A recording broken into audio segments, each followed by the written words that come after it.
This is Watch Hobby. Today I'll be doing another unboxing of a Seiko. This is a Seiko inbox.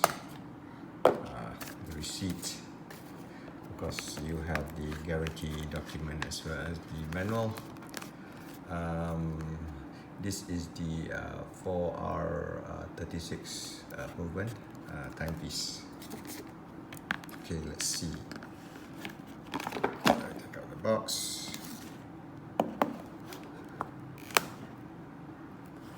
It's a Monster, the latest Monster,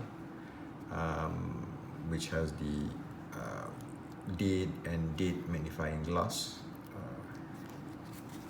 blue dial, SRPD25K1.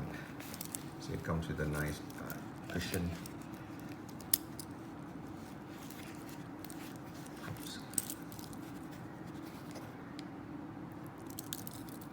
So this is the watch itself. As you can see, very nice dark black bezel, solid case back, screw down bracelet with a clasp and also a simple diver's extension. This is the profile.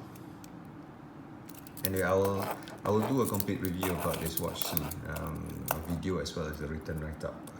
But this is just the first so-called unboxing. Even the plastic is still on. Anyway, thank you so much. Do follow the channel. More unboxing and other interesting bits about watches soon. Bye for now.